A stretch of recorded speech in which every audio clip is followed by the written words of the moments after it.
Patrick Watson. And we are astrologers, and we're here to talk about astrology. So if this is your first time here, welcome. If this isn't your first time here, what the hell's wrong with you? I don't know what I'm saying. How you doing, Watson?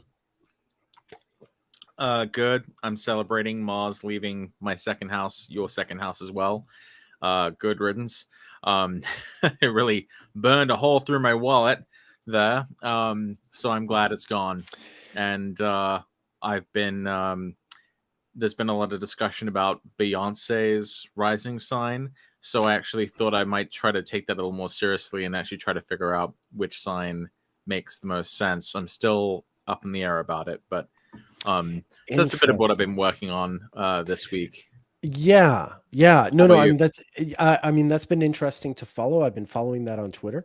The one thing I can say is I remember back in the day in 2003 when the Astro Twins were, doing pop astrology. I had been doing pop astrology until not long before that myself.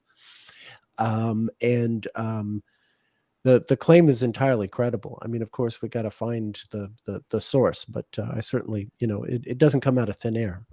They really were sort of at this peak of that, those early days. It was post .com bubble, but it was still, there was this sort of nascent, especially like the sort of the pop astrology thing. So yeah, my first astrology work was writing for stariq.com in 2001, but that was pre.com bubble bursting. So that was like when people were actually investing in these types of operations, like they were going to be new media that would be around for decades and what have you. But that just didn't play out. Anyway, yeah. That's been interesting. Yeah, it would be really great to have her birth time nailed down definitively. Right.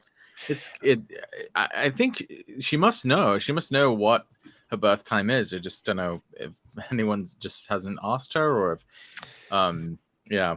I mean, that could be a whole other show. That could be a whole other show on that particular issue. But yeah, so I've been doing some thinking about that. Okay. Well, yeah. I mean, it's something that I'm looking at more again and again. For a good chunk of time, I got so involved in studying the synodic cycles that I felt I could bypass. I didn't just need to look at charts that were timed. And so for a little while, I mean, as you know, before that, I was like a really driven data collector, and right. But eventually, I found it very draining. Like I was putting a lot more energy into it than I was getting out, sort of educationally. That I was learning more as much from untimed charts, just studying lives and synodic cycles, as I would have been from studying the sort of the fine-tuned functions of horoscopic astrology and applying all those different things to a time chart. Mm-hmm. Not to say, I mean, I've been doing it all along, professionally and what have you, but I mean, for research purposes, that's to say. Mm-hmm. So yeah, but now I've come sort of full circle, and I am looking a lot more at time charts and horoscopic astrology for research reasons again, which actually leads us to what we're looking at today, which is Mercury retrograde. Now, about a month ago or so, you and I went through the Venus retrograde transits through the 12 houses. And we were thinking of doing the same thing for Mercury, but we didn't quite come up. We haven't filled all 12 houses, have we, between us? Well, maybe. Yeah, we might have like one that we haven't done. We seem to have a bit of overlap with the houses that we kind of found. But we'll I guess we can go through each one and talk about what we have. And if we come to one that we don't have anything for, then I guess we'll see what we can do in that moment. I think before we discuss that, it might help to maybe discuss explain a bit about the cycle of Mercury itself and how it works, because it has a regular pattern similar to Venus, right? It does. Well, it does, but it's not. It doesn't quite like I'm still battling when it comes to Mars and Mercury, battling to come up with a perfect sort of model system like I did with the Venus synodic cycle. Mm-hmm. But Venus is so easy, right? Well, you could transplant the Venus interval idea to Mercury pretty straightforwardly, because basically what you're looking at is in a given year, you'll see 3 Mercury retrogrades that happen roughly in a trine across the zodiac. So that's where we get the idea of Mercury elemental years, that there are certain elements which are emphasized in the Mercury retrogrades that happen in that year. So you end up Mercury kind of spending more time in a particular element every year. And you'll notice if you look at the same part of the year 1 year later, you'll notice that the Mercury retrograde happens roughly in the same part of the zodiac, but it's moved slightly on. So you have 3, in the same way that we have like 5 petals of Venus that move slowly backward through the zodiac.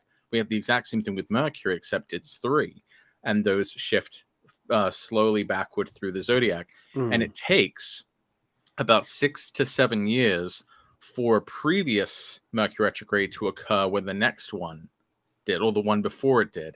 And then 6 to 7 years after that, the third one will happen where the first one happened, and then after 20 years, that's where you get a rough return of, say, the red one of Mercury to occur where it had happened 20 years prior. So when we're much I know, but I'm sorry to interrupt. Fine, you're fine.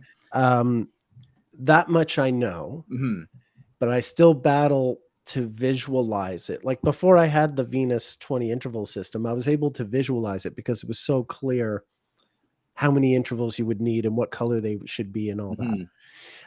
In this case, I'm like, how would I do that? How would I color code them? How would I code them? How many parts do I need? Yeah, I guess you can do it in the same way. You can have 12. Red, white, blue, and black. Yeah, red, white, blue, and black, and then you have 1, 2, 3. And then you have 12 red, white, blue, and black for Mercury. That's interesting. Yeah, and actually, and one of the things I've been kind of, and this again could be, I'll try to keep this little tangent concise. No, this is interesting. This is why we have this. But one of the things that's been a little annoying about your Venus interval system is that one of the things I wish could be clearer is I wish there was a less arbitrary reason for the numbering. And so when I've been looking at heliocentric nodes of the planets, I realized that because the heliocentric nodes move about a degree forward through the zodiac every century or so, that we could actually backdate a time when the heliocentric node of a given planet coincided with 0 Aries. And there would be an interior conjunction of the inner planets, or a retrograde or something, or an opposition with the sun that would actually coincide with that axis. So just out of curiosity, I looked back to find out when there was a Mercury interior conjunction that most aligned with 0 Aries, and that was closest to when the heliocentric node of Mercury was itself at 0 Aries. And so what I found... You mean of Venus?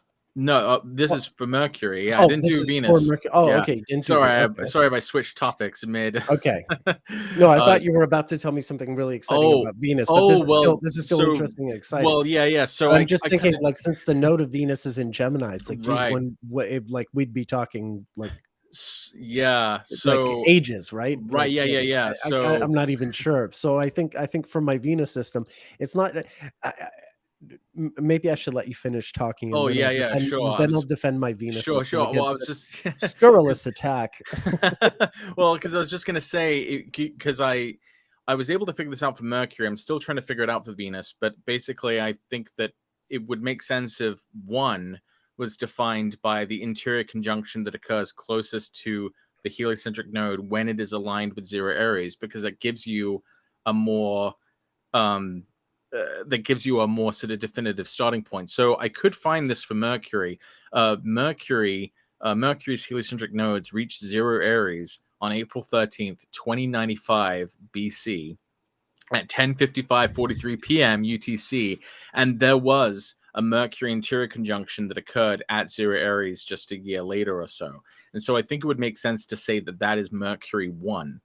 And so if you do the math and calculate all the way to the present day, we are in red 1 for Mercury. Um, so we Wait a we minute, are in that same. you've already broken down the whole Mercury system for 3,000 years? Yeah, because you Right. can add 1,441 years for Mercury to return to the same degree with the sun. So you just add that interval again and again, and you know that you're going to stay in the same part of its cycle. So yeah, Fantastic. we're in Okay, so Mercury Red 1. Now I tried ladies to and do this. hold on a second. Ladies and gentlemen in the live stream, I want you all to stand up unless you're physically incapable of standing up. Like I don't want to, if you're physically impaired and you can't stand, don't. But anyone else who can stand, please stand and applaud this man, my friend and colleague, Patrick Watson. WTF. Holy moly. Oh well, it's not. I mean, this is just math Oh, it's and just using not the transit animator. So I tried to figure this out for Venus, and I couldn't really tell because it doesn't go back far enough. As far as I can tell, the heliocentric node of Venus would have passed through zero Aries like in the 6,500s BC, and I just don't have an ephemeris that goes back far enough to tell exactly when that was. And I tried to do a bit of math to figure out roughly what Venus cycle that would have coincided with using some long counts of Venus, and I think it would be like either red 2 or red 3 that coincided with that heliocentric ingress. So obviously I'd have to figure this out for sure because my math could be wrong, but it looks like if we were to use this as like the way of defining what 1 is in a given cycle, then we might have to adjust the numbering for the Venus interval system. But yeah, that was my But long digression. it can be done. Okay. But for Mercury, I have it correct. Yeah. Yeah, that's exciting. That's So yeah, exciting. we're in Mercury Red 1. This is Red 1 that we're in. Okay. The All right. same one actually from all those years ago. So I think it's important to note before we start talking about Mercury through the houses, because we should note that the most similar Mercury retrogrades that this current Mercury retrograde is related to is actually the one from 20 years ago, which would be the summer of 2003, because that is when Red 1, Mercury Red 1, last appeared in this place. But there's also a pretty close connection to the Mercury retrograde in Virgo just from about a year ago, because that was also Red 1. Right. And that was the one that sort of led to this. So So wait a minute. Why would we have Red 1 2 years in a row? How does that correspond? Because we have 3 Mercury retrogrades a year. So 1 and 2 and 3 are constantly shifting. We have a 1, 2, and 3 every year. Right. Okay. But then how would you have the Red 1 in 2 consecutive years? Like when do these numbers move over? Oh then? no. When it changes sign or no. how long is a given?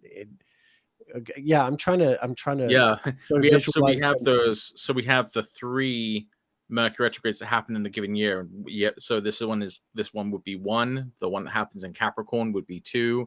The one that happens in Taurus would be 3. And every year, 1, 2, and 3 are shifting slowly backward through the zodiac. So 1, 2, and 3 happen every year. Then, oh, yeah, okay, but then it becomes okay. I mean, but anyone can kind of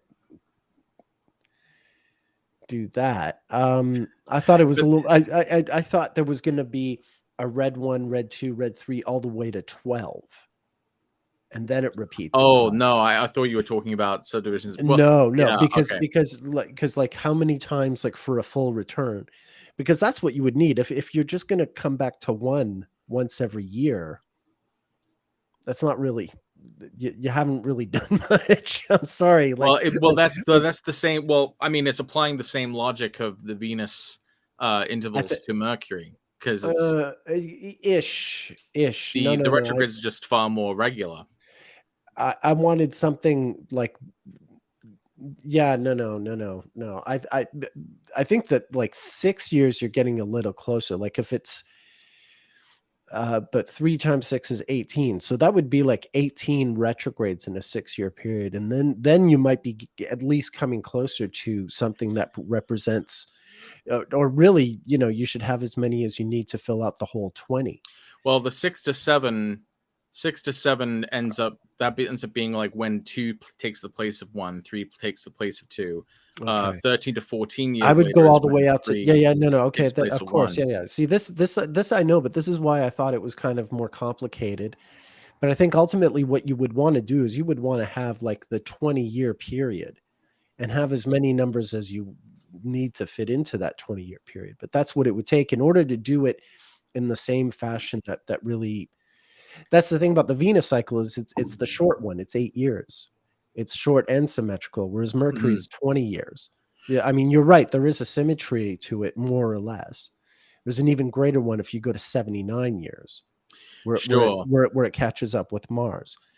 Right. So I've been thinking about those sort of grander things with Mercury, but I realized that they would need a lot of numbers. This is why Yeah. I did. I mean, in I the was same when you way. said you had it all numbered, I was like, what? Oh no, because really, it's just transplanting the exact same idea, which is that the 5 retrogrades each get their own number, and in Mercury's are just much more common. There's 3, and they shift backward. Yeah, but with Through. Venus, it's not 5 retrogrades in a year. It's 5 retrogrades in a sort of in a completion, in a cyclical completion.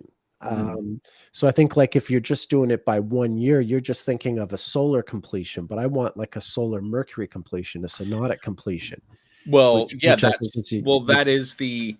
Well, I think there's times when 2 takes the place of 1 zodiacally. That is important, because yeah. I would think that the closest relatives basically of any given Mercury retrograde are going to be the closest one is going to be the one from 20 years ago. The next closest one is going to be the one from the year prior, and then the next closest ones are going to be the ones from 6 to 7 or 13 to 14 years from that Mercury retrograde. That's how I'm able to Okay. know when a given retrograde's occurring. All right. Just by using that kind of math. Yeah, So yeah, really, no, it's but yeah, maybe that's works in progress. That does work as a shorthand. But just at first I thought you were implying that you had sort of taken that the big sort of number and broken it down. I just thought, oh, okay. I thought that was definitely going to be an AI job or something that I'd really have to. I mean, it took me long enough to do Venus, which is just sort of like short Sure. and even and simple, and Yeah, that yeah. is so much work. Mercury's much more Yeah, finicky than Venus. It really is. It really is. I just wanted to say quickly before we move into Yeah. this. I apologize that you think the numbering of my Venus synodic map is so random and chaotic. I started off because I noticed the Venus retrograde in Aries was the one that I was really seeing a lot of early on in my studies. So I just went with thinking of the Venus retrograde in Aries, since it's in Aries, thinking of it as the number 1. And then thinking of the other 4 retrogrades that followed as sort of numerical, following in the order that the retrogrades happened. So Scorpio's 2, Gemini's 3, And that works for Capricorn's this 4, era. and Leo is 5. And that works perfectly for this era. That's right. fine. Right. I think it's very but the whole useful. idea, sorry to interrupt, but the whole idea for just giving them letters and numbers is, really, I do want to be studying them, going back thousands of years if possible, certainly hundreds of years. And so to really not allow them to become a full zodiac where you're attributing more qualities to them than they deserve, but rather just sort of identifying them like you do with if you're out there tagging sharks to track their migration, it doesn't matter which shark got the number 1 tag and which shark got the number 2 tag. You just you want to make sure you're tracing them in some kind of way that you can. So that was the logic behind it. So it's not really supposed to matter where the 1 or the A is. Sure. I just figured I just was hoping there would be some sort of kind of natural sort of starting point, and the only one I can really think of is when the Venus's heliocentric node is at 0 Aries, because then you would get a inferior conjunction occurring at 0 Aries, which would mean that you'd get that perfect S shape in the loop, and the middle of that loop would be 0 Aries. Yeah, this someone's commenting that it's kind of like with the Saros series. Yeah, we're looking at cycles. We're looking at repeating cycles. So in that sense, it certainly is true. So to me, that would be a cool beginning point. I just I need an well, ephemeris to no, figure out exactly where yeah. that is. I mean, I'm down with it. I would love to have a Mercury model, and by all means, let's assign it its number because of where the node was back in 2900 BC. Well, it just back when the it Olmec anchors. heads were being planted in Mexico and everyone else was hunting, It just gathering. anchors the whole thing, in this particular sort of. It just I, actually gives this kind I of a like starting point of I like sorts. the principle. I like the principle. Yeah. All right. So shall we talk about some charts? Shall we talk about some people? Did you want to start? Sure. Should we start with like first house examples? Sure. Okay. I've got some first house ones too, but let's go with you. Okay. So to research this, I basically just tried to remind myself like what news stories were kind of going on at the time and like who was kind of part of the conversation, because Mercury retrogrades, when they happen, usually they involve the people who the people whose stories come forward. They usually are having them happen maybe in angular houses, especially around the ascendant or the midheaven. So one example I thought was kind of interesting was we actually have the timed chart for Gretchen Carlson, and she was born with Virgo rising. She was born. Are you putting it up, or do you want me to put it up? So it's a C rating, unfortunately, but okay. It's June 21st. Oh wait, I might have Gretchen. It's June 21st, 1966 in Anoka, Minnesota at noon. And this is an approximate time that comes from Susan Miller, who read her chart on some news show back in the early 2000s saying, you have Virgo rising. So what happened to Gretchen Carlson during a Mercury retrograde in Virgo is that this is when the news was announced. This was in September of 2016. She actually, in her biography, she writes about this date. She starts the book off writing about this date, this day after Labor Day of 2016, which is when the news was announced that Fox News was going to settle her lawsuit. Okay, you know what? Just give me a minute. I needed a minute to get her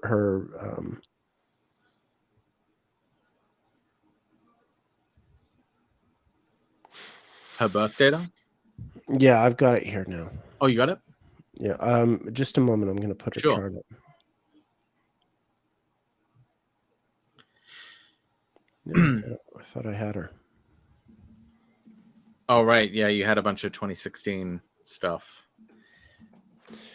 Fun fact, our friend Chris Brennan was interviewed by Gretchen Carlson on Fox and Friends about an article that showed up in an ABC about us predicting that Hillary Clinton would win. I mean, rather would run, not that she would win, but that she would run in the 2016 election. This was like back in like 2012 or something. And so yeah, there's a clip of Gretchen Carlson interviewing Chris Brennan about his prediction about zodiacal releasing. Yeah, it was so surreal. Really, it was like, what? It was really weird. And Fox News did not keep that clip up. They kind of buried that because Chris kind of made her look a little foolish. Because she kept trying to trip him up, and he responded just in a very Chris Brennan way. And like there was actually one particular question where she asked him something like, "Oh, do you only use astrology, or do you use things like the economy, to predict elections?" And Chris just very sort of dryly says something like, "Well, I'm not an economist, so I don't know anything about that, and that's not what I use. I'm an astrologer. I use astrology." It was very, very funny. So here she is. This is her birth chart. What's the transit we're looking at? So if anyone wants to find that clip, someone said they need to find this clip. I think there's still a link on some defunct website. You might have to do some digging on Internet Archive, but yeah, that clip does exist and it's pretty hilarious. So, the day after Labor Day, this was 2016. So basically, September 6th, 2016 was the day that this news broke. Okay, gotcha. And so we can see Mercury was stationed retrograde in her first house. And it's really interesting the way that she writes this. She actually has this from her biography, which unfortunately I had to read a little bit of. She said, Labor Day 2016 became a marker in my life. Not just the first day of school for my kids, but a change in the way I'd done things for the last 25 years. Every year on the day after Labor Day, my husband and I made sure that one of or both of us drives our kids to school and drops them off.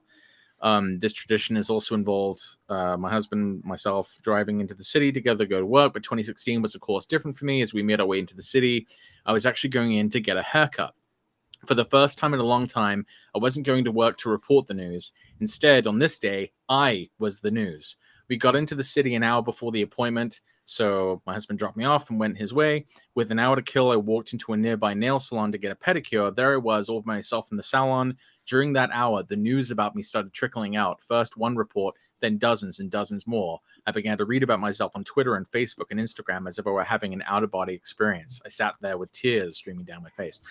So this was the result. This was basically the announcement of when Fox News was settling her lawsuit for millions of dollars for her sexual abuse allegations. And she had actually initiated that lawsuit within 1 week of Mars stationing direct in Scorpio, which was her ruler and sign of that year. And the lawsuit itself was initiated on July 6, 2016, which was the day of the previous Sun-Mercury exterior conjunction before this retrograde. So this is when this really broke out for her. And we can also see that Jupiter, obviously going through her first house, granted her a victory, and she also received an impressive payday from this. And we can see that on that day in 2016, the day the news broke, Jupiter was about to enter her second house. She got this pretty big payout. So, for her, it was in some ways, justice was kind of not served, but the claims were not fully litigated, but there was ultimately a settlement. So what I find interesting, she was in a Scorpio perfection year, starting with her birthday, which is about just shy of a month before she first filed the suit. And that had been this Mars retrograde going from Sagittarius back into Scorpio, and this Mars stationed direct very close to her south node not long before she filed the suit. And then by the time of September 6th, when she got word, this period that she's talking about in her book, Mars has gone back into Sagittarius, is now exactly opposite the natal Mars, which of course is Lord of the Year because she's in a Scorpio perfection year. So just to get back to you saying that this is a C source birth time, it comes from Susan Miller read her chart, I think on television, and said, Gretchen, you're Virgo rising. Yeah. So she would have had the data. We don't know the time. That's why it's set for noon sharp. But one way or the other, what Patrick's talking about in terms of Mercury being retrograde in Virgo on this date, on September 6, 2016, that alone says, okay, she's got Mercury transiting her first house here. Well, and I thought what was so funny is she said she was on the way to get a haircut, and then she was the news. She even herself said that, and it's just so funny because the first house obviously has these connotations of identity, appearance, selfhood, and so she normally is the reporter for the news, but this day she is the news herself. So I thought that was really an interesting observation she kind of made about herself, and the transits are really quite compelling. And naturally, I think the other really amazing thing about this being a Scorpio perfection year for her is that it's highlighting that natal Mars position in the 10th, and this was the year in which she initiate a lawsuit against her employer for their misdeeds, So And note that this is 2016. This is a Right. whole year before Me Too and everything. Right. Yeah. Yeah. This Yeah. is kind of ahead of that Yeah. wave that was Yeah. coming. Yeah. So this is I thought it was an interesting example of Mercury retrograde in the first house. I don't think that obviously this is going to, you can see how some of the individuating factors of her chart are what make, you know, the experience more particular for her. But nonetheless, I thought it was an interesting Mercury retrograde in the first house.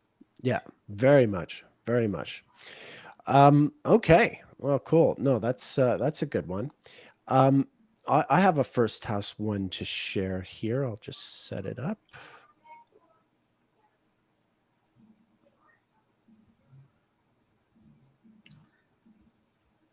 Okay. Yeah. Conan O'Brien, who is a Virgo rising. And on this date, this is when he was hosting the Tonight Show before Jay Leno went and took it away from him. But I think it was sort of imminent, like it was already kind of known at this point that was going to happen. Sort of a tricky time for Conan. You can see Uranus here on his natal Venus opposite the Saturn transit recent, and then Mercury retrograde opposite his Venus. And yeah, Mercury retrograde opposite the Venus. I remember I was watching the night this happened. He hit his head. He sort of slid. It was, you know, one of these gags that he does on his TV show. But it involved him sort of running and skidding and banging his head on something. I forget what now. I should have looked up the video before. If someone in chat wants to look up Conan O'Brien hitting his head. Wow. You know. So first house, body, physicality, Mercury, Saturn, kind of an unfortunate accident, something that's supposed to be funny, suddenly cut short. Like that kind of combination is very reminiscent of like a record scratch sound, you know. Well, like, that's wait a just second, it. this is not a joke. He just hit his head. He's actually in pain. Yeah, it just kind of shut down the whole show. Like this, Yeah. you know, it's hard enough. Like his whole job is to like keep people, you know, Right. laughing and entertained and keep it pretty, not necessarily light. You know, his show's kind of edgy, but definitely keep it, you know. He's a very he's a very active guy. Yeah, you know, very yeah. his comedy is very high high octane. Yeah, high octane. It's very Yeah. it's he's a very combustible sort of person, it seems. A Right. lot of energy. Right. Typical for an Aries, I guess. Yeah. Yeah. So that's kind of, you know, that's one type of Mercury retrograde in the first house type thing. Mhm. There are some other ones. Let me see here. Let me set this one up. I should have had them. This won't take long. Now, most of our examples are involving Mercury retrograde specifically in Virgo, right? Yeah. Although I have some that aren't. Mm-hmm. I remember a Mercury retrograde in my first house that's always stuck with me because of how kind of literal it was for myself, and I was kind of aware of it at the time as well. I don't even know if I should go into detail about it, but suffice it to say, Mercury was going retrograde over my ascendant, and I was in a real state of indecision. I was really racked out. I was really racked by this decision of going back and forth over what exactly to do. And I thought that was just so interesting because Mercury is that planet of suspense and being kind of indeterminate or unsure or uncertain. And so, you know, I wasn't really able to fully make a decision about this thing until Mercury had stationed direct in my first house. And I was able to kind of finally proceed forward at that point. But the retrograde was this period of like indecision and going back and forth over a particular choice. So I don't know if you've ever experienced that yourself with Leo rising and Mercury retrogrades. Yeah, I don't agonize over choices that much. Maybe more so now, but usually I am a Libra, I guess. Right? Yeah, exactly. I'm a leap now and a you know, figure it out later, think it through after the fact kind of guy. Unfortunately, ironic for an astrologer to say. Hence my need for the kind of crutch that astrology provides. Let's put it that way. Okay. This was another first house one that I wanted to show. This guy's got a few good Mercury retrogrades. So this is actually the one I was talking about for myself. Oh, okay. Okay. The same. Yeah. The same transit. There you yeah. go. Well, I already had this queued up when you started talking about it. That's funny. Yeah. So this is a fine Mercury retrograde chart. All that President Bush did on August 2nd, 2005 was fly to Crawford to begin his vacation. And it was fine. It was, nothing would have happened. No, surely. nothing happened that first week. And then nothing happened the second week. And even the third week, nothing happened. And then the fourth week, Hurricane Katrina hit, and he was still on vacation. By that point, the Mercury retrograde was over, mind you. But you can see how, like, there are some instances. I mean, you can see where Mercury is. You can see, first of all, this is the day that the sun is transiting over his natal Mercury, just for starters. And then Mercury itself is retrograde in his first house, certainly headed towards his ascendant and beyond. And of course, Saturn is now in Leo. Saturn ingressed into Leo that summer. So we're getting the beginning of that, Saturn in the first house vibe, which was a deal for me. There was a sense of foreboding, I guess you could say, about this Mercury retrograde. Yeah, this trip wouldn't work out in the end. Exactly. Somehow be circumspect. Yeah. For this period for me was when I was starting to get hints that I was having a serious health problem, even though it would take 2 years before it really like smacked me over. This was the summer that it started to surface, and I had to start wondering if I had a problem. I went to stay with my grandparents for the summer to help my grandmother with her garden. And, I would get up and eat breakfast and start working on the garden at maybe 9 in the morning. And then by 10, I'd be exhausted. And I just couldn't understand why, because I was eating well and exercising and doing all that. So yeah, that's what I remember about this Mercury retrograde. And this was at the end of this month. We had the conference in Chicago, the ESAR conference in Chicago. And that's when Chris met up with us. I was with Bill Johnston. I was living in Cumberland, Maryland at the time with Project Hindsight. And it was at that ESAR conference that Chris flew east from Seattle, where he'd been living, and joined us in the car ride to Cumberland and moved into Cumberland. And hence his adventure with Project Hindsight began. Same time that Katrina was happening. I remember that very clearly. Anyway, I just wanted to show this.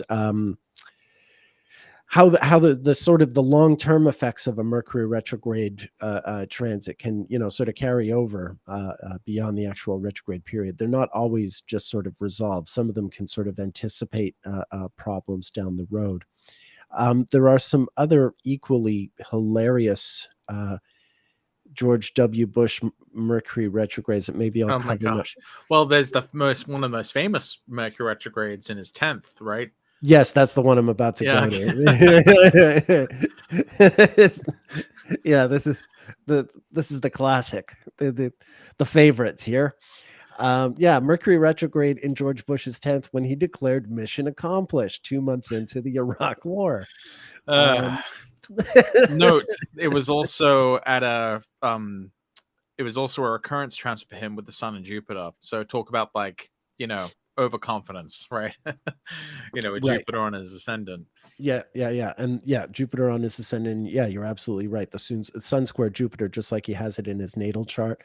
And then, of course, there's transiting Mars there, which would be going retrograde in Pisces later in the summer. Right. Very rare Mars retrograde in Pisces. In fact, it would go retrograde directly opposite his natal Mars in Virgo. Yes. This is your classic. There's Mercury retrograde in the 10th house, and mission accomplished. It's probably the unfortunate phrase that just means the exact opposite of what it does.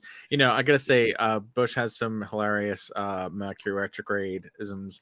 I've got another one. Did you get the more recent one? No, I was just going to show one more of these, and then I'll let you get to your anecdote. This is 2001. This is when George W. Bush first met Vladimir Putin and looked into his soul. Oh God. Do you remember that? Yeah, I do remember that, unfortunately. I got a sense of his soul.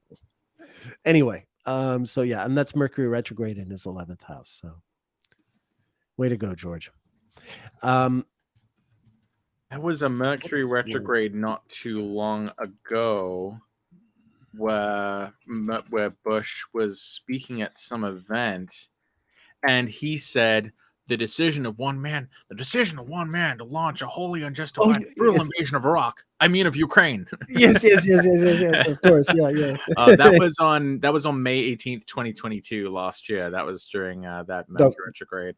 Oh, that's so funny. During a 10th house one as well in Taurus? It was May 18th. May. Yeah, I guess it would have been. Most likely.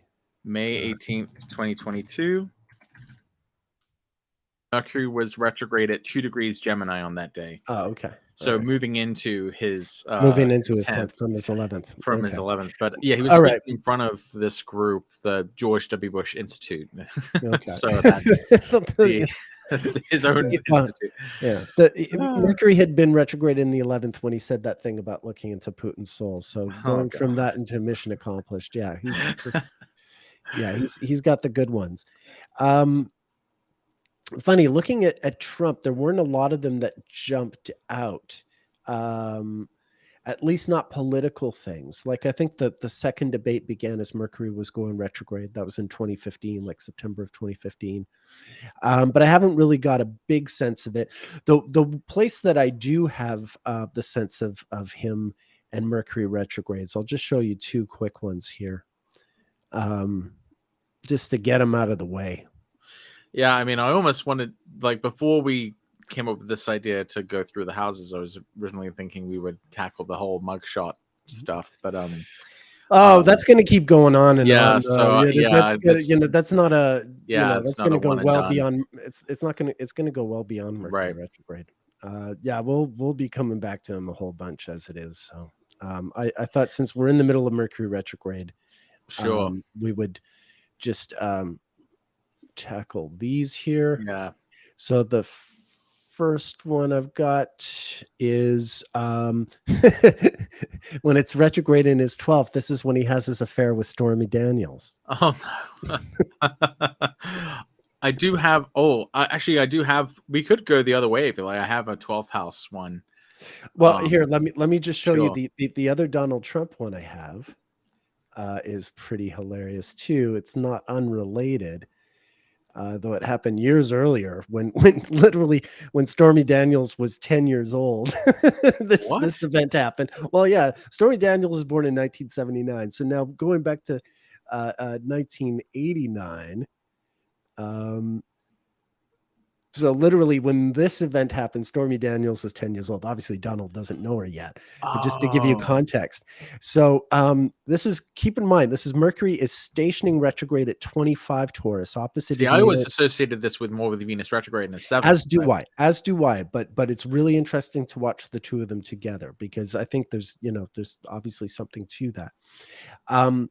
Mercury stationing retrograde opposite his natal Venus. And remember, the other one was Mercury retrograde headed towards his natal Saturn Venus with, the sun there. They're making like the midpoint there. But yeah, Mercury's just going retrograde here. And Donald Trump brings his wife, Ivana, and his mistress and future second wife, Marla Maples, to the same ski resort in Aspen. And Ivana, knowing full well who Marla is, confronts her on the ski slope, and they get into a whole argument. And real clever planning here. Mr. Future 45. So this is another sort of, and what I found interesting is the fact that like Mercury is opposite the two events represent Mercury oppositions to each other. Sure. Yeah, that's interesting. I didn't mean to break the pattern with the houses. Yeah, no worries. No, that's fine. By all means, do you have other first house ones? Do you want to move to the second? Let me just make sure. No, I think that's pretty much it. I have for first house off the top of my head. So let's see what we can do with the second house. Sure thing. It's actually I not to use my own chart for everything, but I recently had kind of a Mercury retrograde realization about Mercury in my second house that kind of shook me. And it's really funny for me and my wife because we both have Leo rising, so we're often experiencing these transits, through the same house at the same time. And very recently, just a few days ago, like when Mercury was retrograde in Virgo in our second house, my wife went to pick up our groceries from the store, and she came home. We started unpacking them, and we realized that it was someone else's order. But it was strange because they also had ordered a lot of like the really specific things that we also order. So at first we didn't really notice it. But then, we saw just too many other kind of strange oddities. We realized we'd gotten the wrong order. Not to mention, the order was huge. We'd only spent like, it was like a small order. And this is like a really, really large order. This is like $300 worth of groceries that we kind of got for free. And like, we'd already like put half of them away. Like, and we figured that, the other person would still get their groceries. So the grocery store would be the main, loser in this situation. But it was so weird that we actually had a Mercury retrograde thing kind of work out sort of in our favor, because it reminded me of a previous time a few years ago where we had bought about $300 worth of groceries, and I put them away in my freezer, and I'd accidentally left the door open overnight. And so it spoiled all of the groceries. So we lost $300 worth of groceries. I actually posted about it on Facebook. So I looked up the date of when that happened. And it was August 30th, 2016, when Mercury had stationed retrograde in my second house. So we had Mercury retrograde station in our second house in 2016, and we lost $300 worth of groceries. And then Mercury stations retrograde in our second house again, and we gain $300 worth of groceries. Even like Mercury kind of, I don't know, was holding on to that transaction. We had like a tab on our bill, and it finally got paid off in this Mercury retrograde. But I thought that was really weird because obviously, as you know, the second house is to do with money and possessions and stuff. So for us, it like was pretty literal. It's about food, groceries, money, survival. And that happened in both of our charts. So I thought that was a pretty hilarious second house example. You don't necessarily need to even see my chart to appreciate that. Someone said, some Real Darker Art says celestial reimbursement. Yeah, that's, I guess so. It is a kind of a Mercury reimbursement. I have one other actually quick first house perfection, Mercury retrograde transit rather. Would that be okay if I show you one more? Yeah, sure. It's just it's a good sort of counterbalance because we showed sort of silly ones or people doing silly things, but I think this is one that sort of is more thought provoking, because it doesn't necessarily make sense on its first. Obama's first inauguration in 2009. This was Mercury retrograde in his first house, but you can see like conjunct the sun and on his Jupiter. This is the inauguration of the United States' first Black president. There's no getting around this. I mean, I'm sure you remember the speech, everything.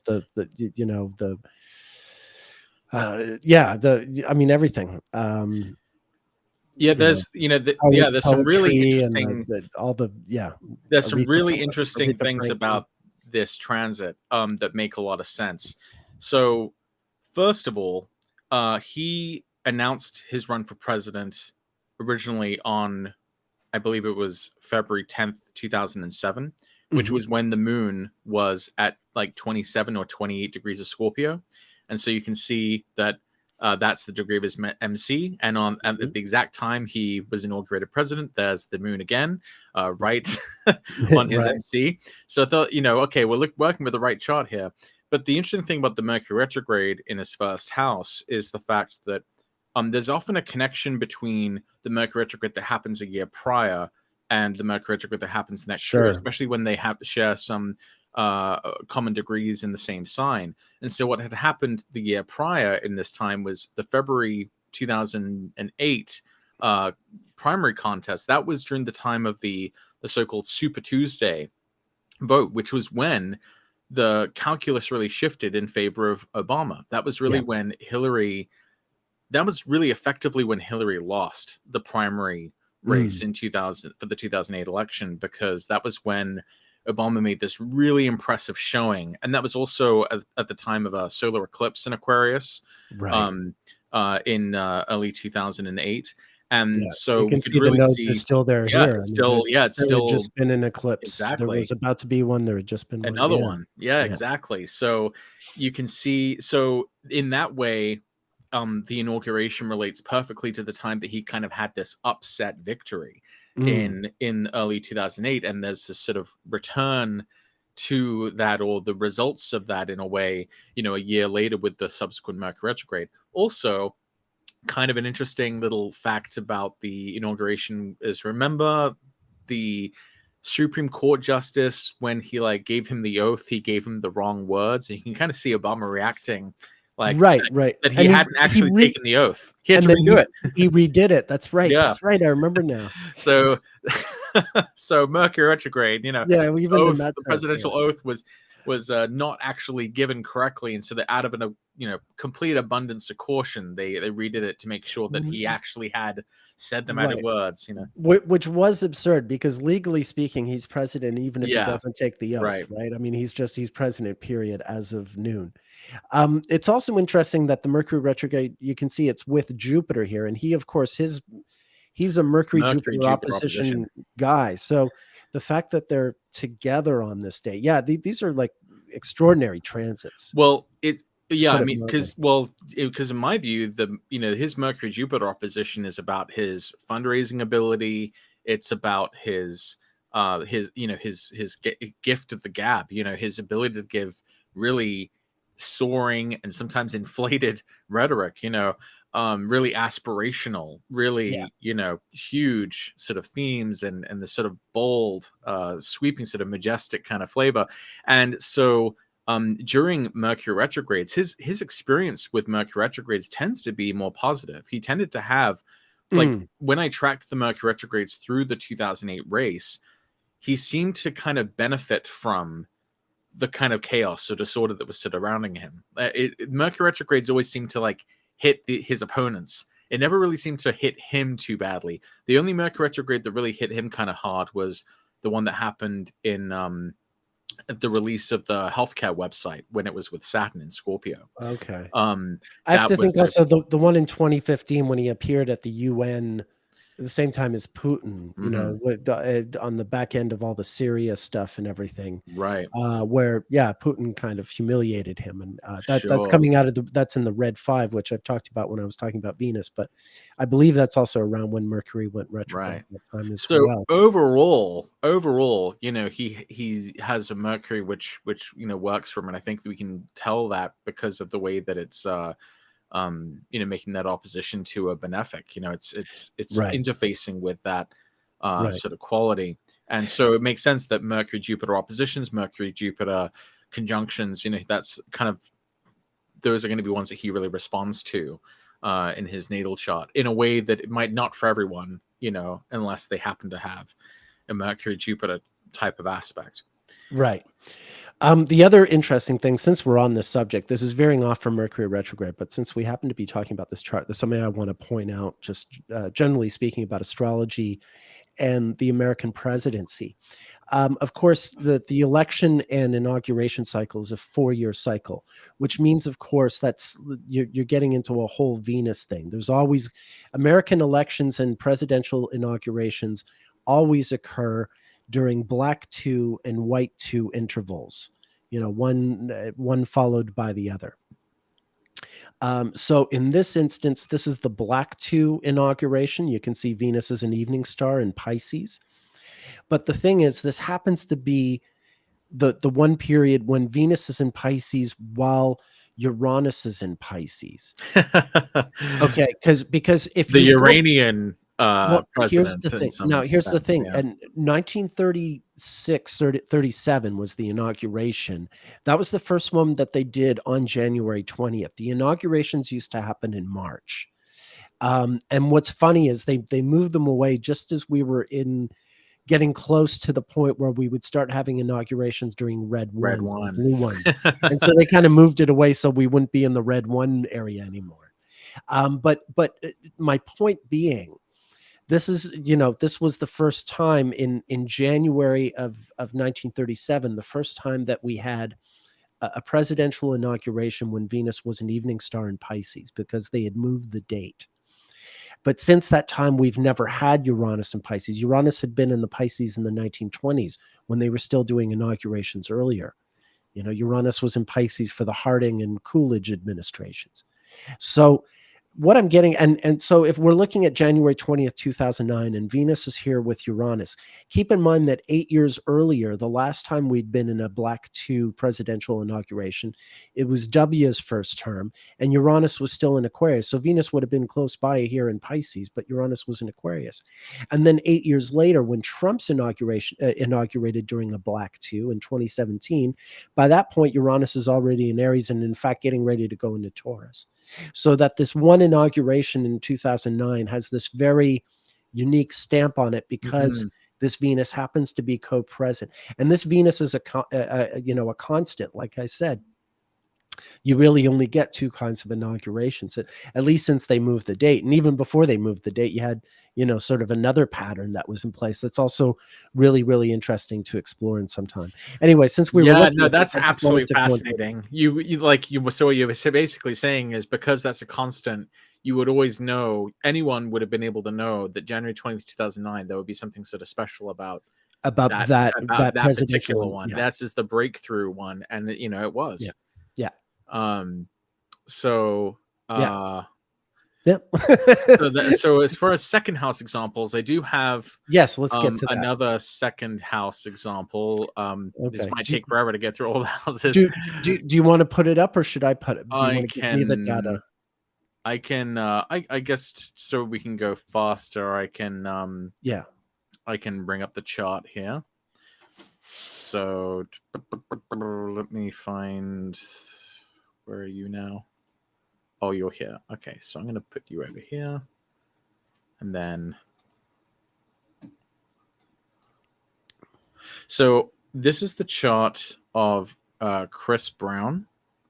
He's You're going to say Chris singer, Brown. songwriter, rapper, dancer, actor, etc. So we have an A-rated time for him. Okay. And I'll show his chart here. One sec. Let me put this over here as well. I have two screens and I still don't have enough space. Okay. So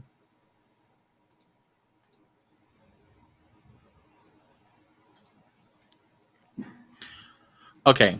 So here we have can you see this? Not yet. Okay. No, we do. Okay, so this is the chart of Chris Brown, and something kind of interesting that happened in his life during a previous Mercury retrograde in Virgo.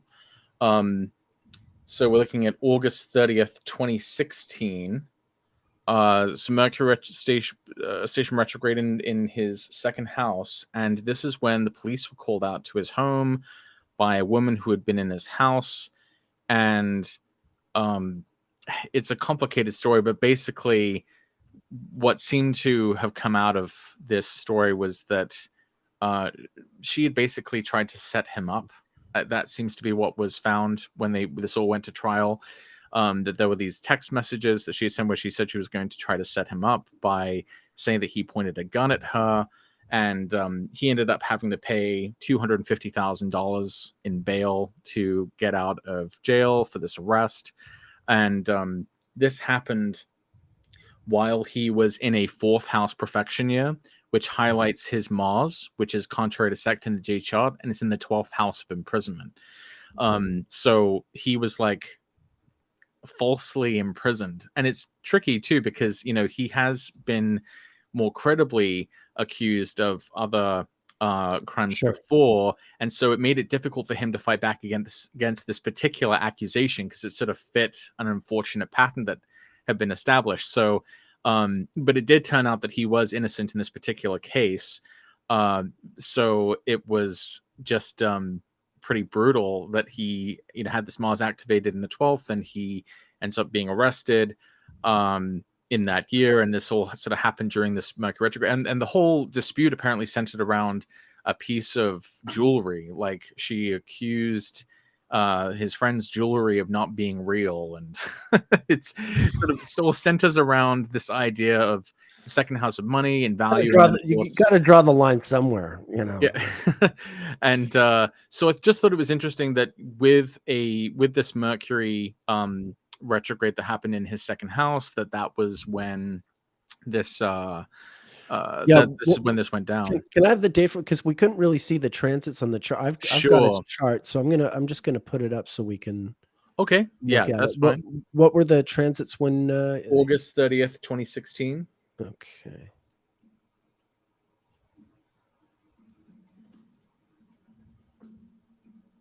There we are. Right. So I can see, yeah, Mercury is stationing retrograde that day at 29 Virgo. Sure. And you mentioned he's in a Scorpio perfection year. Yes, he was in a Scorpio perfection year, which highlighted the Mars in the 12th. Of Mars and the Mars in the 12th, and that seems to be one of the ways that we could understand how that it involved sort of the 12th house sort of experience. But I also thought it was interesting that with Mercury retrograde conjunct Jupiter, that he ended up having to spend a lot of money to get out of this, but then ultimately he was sort of vindicated from this episode. Okay. In his life. Again, he's got natally, he's got Mercury and Jupiter together as well. That's right. Yeah. So he was telling the truth in this particular case. Okay. Right. So I thought it was an interesting. His progress Mercury's probably retrograde. He was born about 7 years before. His progress Mercury would have stationed retrograde at the age of 7. So I have to imagine at this point it's still retrograde. I'm be very curious to see, because that's another thing you can see come up again. What was the date again? 2016. 30th. August 2016. Yeah, there we are. Progress Mercury retrograde. It's gone from the 11th to the 10th. Yeah, he's got a lot of interesting lunar return. Yeah, okay. Astrology. Really, he's kind of an interesting person to study. But I just thought this was an interesting Mercury retrograde in the second house. A dispute arising over jewelry, and then this sort of lie that was told, this sort of setup attempt, and him having to pay a ton of money to get out of jail, and it kind of, I mean, it's obviously a really distressing experience, but still I'm just trying to imagine how you make fun of someone's jewelry. I'm thinking, man, that's got more paste than a tube of Colgate. But this also came from the person who was later shown to have kind of deliberately sort of fabricated the claims. So it's okay. I'm not sure exactly who to trust, but eventually, it was taken to trial, and the police couldn't find enough investigation to charge him, and there were these text messages that seemed to have vindicated him. So it was kind of a Mercury retrograde nonsense. Funny stuff. So I have those two examples, from my own life, and then for Chris Brown. Okay, I have two second house ones. Okay. And someone, Trab Rex, just said, can't wait for presidential election history. This kind of plays into that. I'll show you just now. Hold on a second.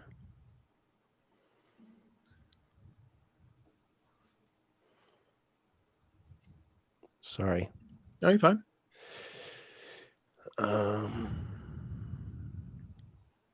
Okay, here's one.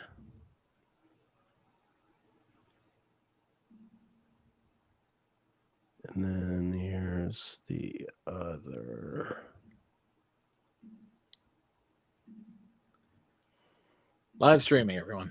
Live streaming. Well, it is what it is. Believe me, it's worth it. It's worth it. This'll hold on a second. Yeah. Here we go. Okay. This is kind of a beautiful one because it throws in a puzzle. It throws in a puzzle, and it's presidential. Okay, so what's really interesting, speaking of that whole 3-month cycle, it's not uncommon if you have a presidential election year where Mercury's retrograde. It's not uncommon for the nomination period to have been the previous Mercury retrograde, and sometimes even the inauguration that follows can be Mercury retrograde, but not always. It's sort of like sometimes yes, sometimes no. So 1960 was one of these ones, I presume. 1960 is one of these ones where he was inaugurated during the Mercury retrograde right on his midheaven. And now in the election, this is John F. Kennedy. Sorry for people who aren't seeing.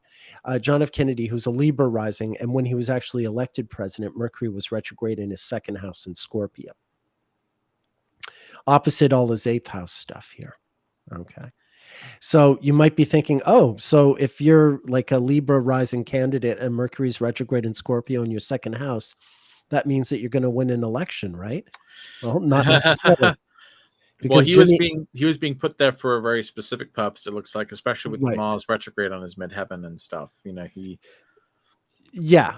Well, we'll get back to him in a second. Sure. I just want to show you. This is Jimmy Carter, who's already the incumbent president, but he loses the election to Ronald Reagan, which is really hard. Like, very few incumbent presidents lose elections. You know, it's fewer than 5. I could try and go through the list, but it does not happen often. But that's what happened to Jimmy Carter.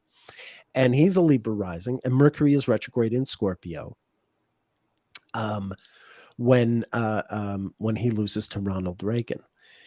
And yeah, like when it comes to since the election is Mercury retrograde in Scorpio, the nomination for candidacy retrograde typically happens in Cancer, and that was the case for like Kennedy, in the sense that Kennedy was nominated when Mercury was retrograde on his midheaven. This is a few months before he's elected when it's down here. But in Carter's case, Carter was already incumbent. He did have to fight off Ted Kennedy. Where's my Carter here? He did have to fight off Ted Kennedy, but when he had Mercury go retrograde on his midheaven, that's when Reagan was nominated. And so there's a little bit, whereas Carter's really, he's the incumbent. He just has to fight off Ted Kennedy. So there's an interesting twist in this, in terms of getting a sense of like, maybe it's the fact that Saturn was on Carter's natal Mercury, for instance, that causes some problems, as opposed to Kennedy. He's got the moon there, but Saturn doesn't happen. Saturn's not anywhere near there. North node on the moon. I would also think it's kind of interesting because any given Mercury retrograde in Scorpio is going to be happening close to the heliocentric south node of Mercury. So it's going to be so it's going to look more like a perfect S going south. So I think it's kind of interesting to think that, for Carter, he was the incumbent president represented by the sun. So maybe the challenger, was, Reagan, being that Mercury crossing down the sun. It's hard to imagine how that works for 1960 because, well, I guess in a similar way, even though he wasn't an incumbent, Nixon was a former vice president. Yeah, he was. He was considered the heir apparent. So you had another sort of similar dressing down of the sun by Mercury heading south. In Scorpio. So I wonder if that's maybe a common theme to Mercury retrogrades and Scorpio elections, that it sort of represents the challenger sort of taking down the sun or something like that. That would be a really interesting thing to follow. Keep in mind, coming back to that Mars on Kennedy's midheaven when he's elected, this Mars is about to go retrograde. Right. Keep in mind. So that's also interesting in itself. If I look at how many days, Mars was 11 days away from going retrograde. Bay of Pigs will be 4 months later when Venus goes retrograde in Aries. Okay. But this is and Bay of Pigs occurs not too long after Mars finally does go direct in February, but the Bay of Pigs is like April, so it's more like the Venus retrograde. But yeah, this Mars on his midheaven. I mean, look, this is a president who's going to be shot before this term is over. Let's not mince words. Right. So that like for instance, I was looking at that, uh, um, yeah, not everyone has Mars going retrograde on the midheaven when they're inaugurated president. You do once in a while get that Mars retrograde there. In '92, when Clinton was elected, Mars was also going Right. retrograde in Cancer, and Clinton is a Libra rising. So nominations that occur during a Mercury retrograde and people who are elected during Mercury retrogrades, like there's something about their tenures potentially that are going to have that sort of mercurial quality of being unstable or erratic or unmoored or less fixed. Like there's some sort of question mark, about how solidly those things will stay and how what their sort of staying power is or something. Is that kind of the implication? Something anticipatory. Yeah. Interesting. I mean, that's what an inauguration chart is. You're beginning the term. And so it's an inception chart, and therefore you look at it with that context. That's interesting then for Obama, because his inauguration was during the Mercury retrograde, but the election took place after the Mercury retrograde in October. Interestingly, in October 2008, he had 3 debates with John McCain. One of them took place at the retrograde station. The next one took place at the Sun-Mercury interior conjunction. And the final one took place at the direct station. Right. And my memory, wasn't it the second debate at the interior conjunction? That was the one when McCain got lost on camera and he was like wandering in front, like it was over and he was like, I mean, he was very, something like that. He made Joe Biden look like, well, that was the joke sort of at the time, but it was so it's interesting that Obama's sort of rise to power sort of marked by these Mercury retrograde periods, but he did nothing really, certainly nothing like what happened to JFK or anything happened. He managed to stay in and get reelected, and he had a pretty solid 8 years there. So in any case, do you have any others for the second house? Not for the second house. I got a whole bunch for the third house. Yeah, chances are we won't actually be able to get through all that. Well, let's see we'll how to make we this can a do. Two-parter. Hey, in classic Mercury retrograde station, we'll just have to break it off and come back to it later. Okay, so I don't mean right now. Yeah, I do have a good one for the third house I can share that is pretty straightforward. Okay. So let me.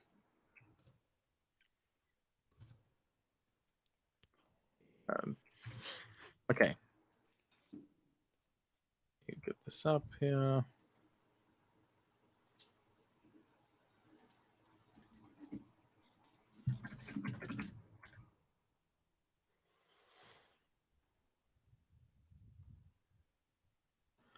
Alrighty. Where are you? I have so many tabs. Okay, you're not there. Not there. Okay, here we are. All right.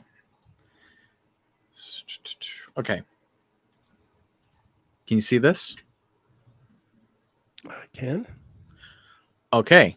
So Ben Affleck, who we funny. have. I'm going to use Ben Affleck too. Anyway, really? Okay. Okay. All right. So maybe you'll have a different example to use with him. So Ben Affleck, we have a time chart for him. And on September 10th, it's 4 days before he's about to get married. This is the one Jennifer I have. Lopez. This is so really? oh, you got this one too. Yeah, that's fine. Keep going. Oh wait, well, I also have this on my list. So he was age 31, and he had, so that puts him in an 8th house perfection year, and his 8th house is ruled by Saturn, which he has in the 12th house of enemies. Now this is in the sign of Gemini, ruled by Mercury.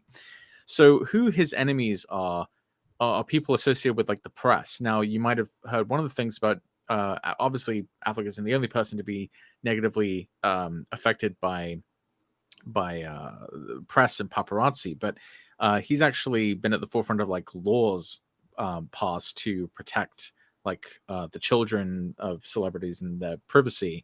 So this is like a really kind of big deal to him. So I thought it was quite interesting that at the Sun Mercury interior conjunction on September 10th, 4 days before he's about to get married, that's squaring his Saturn, and the news and the location of where his wedding is going to be leaks out, and the wedding actually ends up being canceled because of the leak of information to his enemies, essentially, the paparazzi. So I thought that was a pretty clear sort of third house connotation involving the 12th as well, vis-a-vis the ruler of the year. The third is a house of communications and journalists, I guess you could say. There was there's a lot sort of going on there that is sort of inherently mercurial and third housey. So that was my take on this. What was your take on this event, Nick? Yeah, just he and Jennifer Lopez were going to get married, and their lives were an utter circus, a total circus all the really time. Insane. No, it was really crazy. It was really, really crazy. They what's funny to me, because of the Mercury retrograde, they break up their engagement, but then much later, I mean, aren't they married now? Or they're married now. They're married like 19 years later. But decades later, yeah, exactly. That's the funny part to me. Yeah. But, this was a good one. Great minds think alike. All right. Okay. How do I get back to you? Oh yeah, I've got you off here. Do you have any other? That was my only third house one. Okay, I have a few other. I had a lot of third house ones. Let me set up. I should have been setting it up while you were talking. Go ahead and say something while I'm setting. So Laura asks, nodal return wedding. The story of Benefa 2.0 is complicated and would almost deserve its sort of a full treatment. I've talked before about his Zodiac releasing from Arrows on Kira Tubman's show, the astrology show. I looked at the Zodiac releasing, or his Zodiac releasing. We don't have a time, unfortunately, for J-Lo, but we do have a time chart for Ben Affleck, and so that's why that's why I showed Ben as well and not Jennifer. Otherwise, obviously, we'd show both of them. Right. I imagine it hit her chart in some way. Maybe it's the 7th house or something. But there's a whole story there that's we only actually know the half of because we don't know what Jennifer Lopez's rising sign is. Right. Okay. Just about ready for you. Keep talking. So yeah, could it be a nodal return? Yeah, it's possible. Whenever you hear 19 years, that's a pretty good clue that you might be talking about an eclipse type phenomenon. I'm almost a little annoyed though that they weren't getting married now, because then it would be like a perfect sort of Mercury return of 20 years since the engagement was originally called off. That they would be somehow coming back into a similar sort of situation. But it seems like Benefa 2.0 hasn't been as insane and disruptive to their lives as Benefa 1.0 was. So no, I think they, I mean, it's not their first rodeo, and eventually you learn how to get your best foot in front of that kind of problem. Sure. They were so young and inexperienced at the time. It's funny. I was just watching Chasing Amy again yesterday. It was the first time ever I can remember seeing Ben Affleck in a movie. Maybe I'd seen him in Dazed and Confused, but I hadn't really noticed him. Anyway, good movie. It reminds me of New York, where I had just moved and the movie takes place in all these places I was actually hanging out in. Okay, so this is Cameron Diaz. So this is another injury. For some reason, I'm coming up with a lot of injuries today. Cameron Diaz was surfing, and she injured her nose. Something else that happened during this Mercury retrograde was she got a settlement paid by someone who had been blackmailing her, or a conviction rather against someone who had been blackmailing her. So it was kind of like a lot of things coming up at once. But yeah, Mercury retrograde, and she injured her nose while surfing. And of course, this is at the height of her fame. So her nose is actually worth a lot of money, if you know what I mean. Like if you live, she's at the peak of her career where she's basically, she's being voted the most beautiful woman in the world and this and that. And so like if something happens to your nose, it's kind of, it's even more serious than for us regular or below regular, sub-regular looking people, because it's her bread and butter.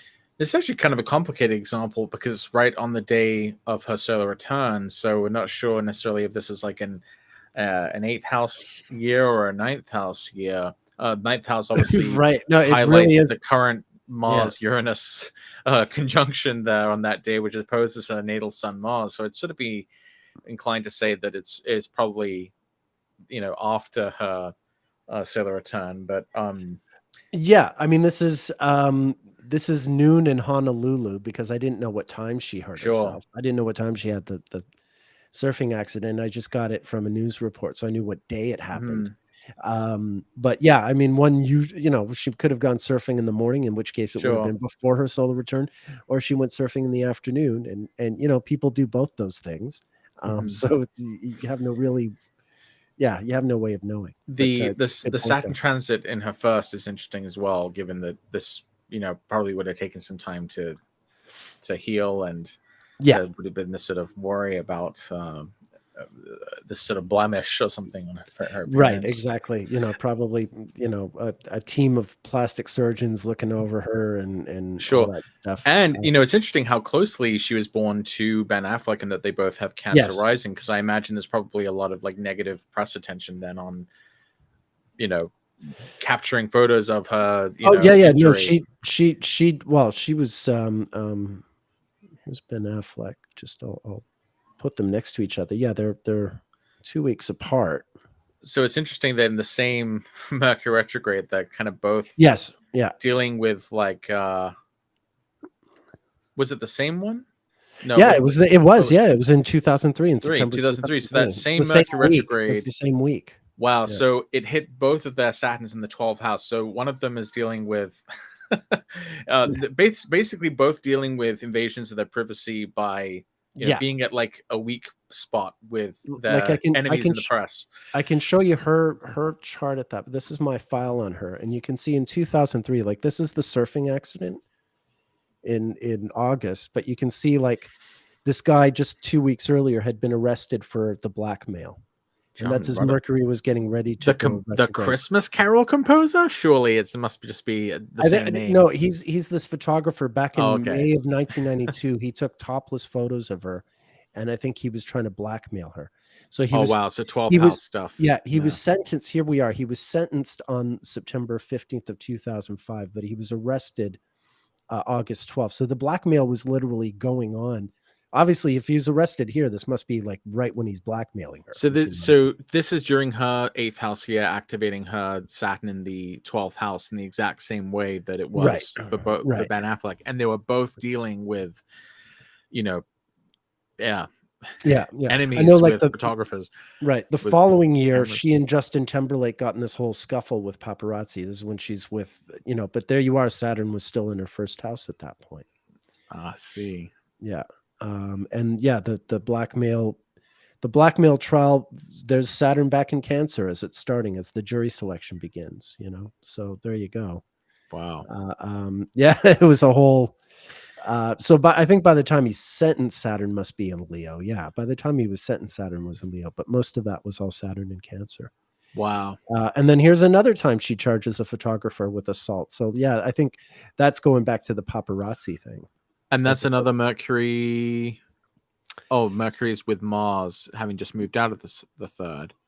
Yeah, that's it. Yeah, but I think that's a reference to this one, this is, I believe, Mercury about to go retrograde. This one when she was with Justin Timberlake.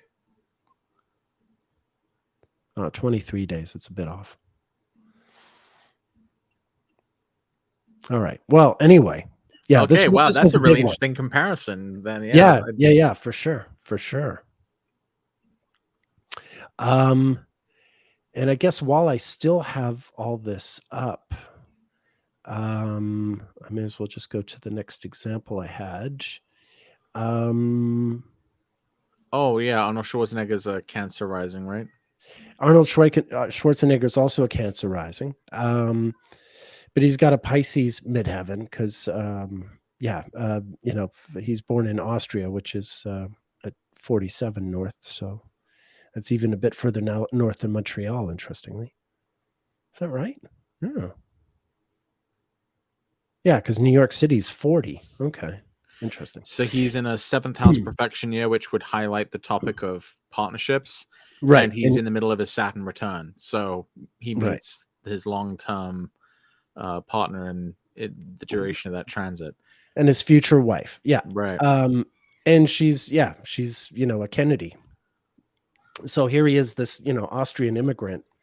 He hasn't been Conan yet. He's not a movie star yet. You know what I mean? Mm-hmm. He's just like this weightlifter guy. He's a little bit famous because of the Pumping Iron, documentary, and because he's been Mr. Universe or whatever his title was. But that's all he is at this point. It's just a bodybuilder. So how did they meet? Did they meet like? Oh man, what is the story? I'll have it here in the notes. Yeah, on a Greyhound, right? At the Robert F. Kennedy Celebrity Tennis Tournament in Forest Hills, where he was participating at the invitation of her brother Bobby. He was participating at the invitation of her brother, and this is a 3rd house Mercury retrograde. Okay, got it. Yeah.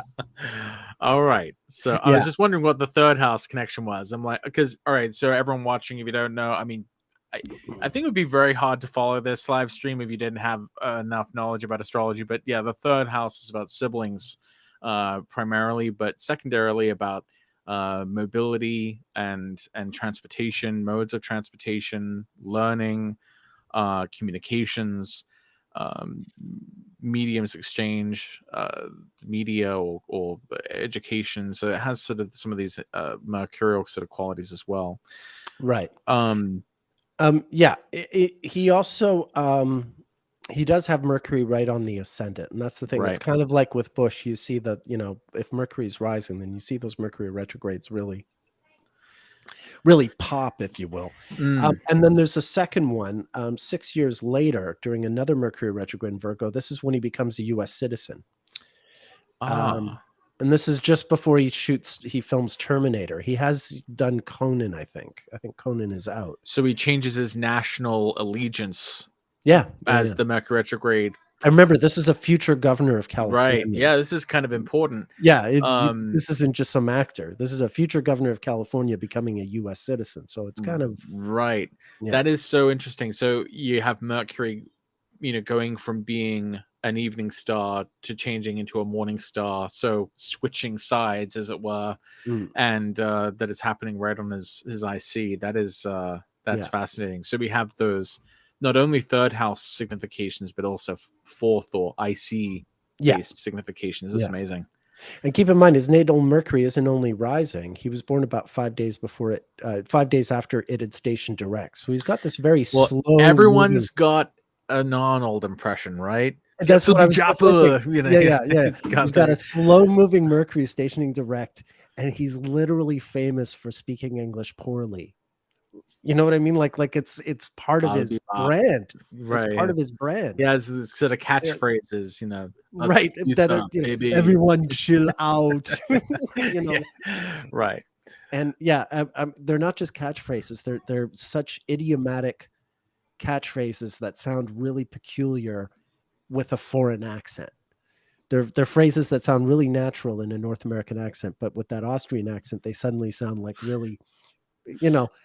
I'll be back. Any of us have said, I'll be back,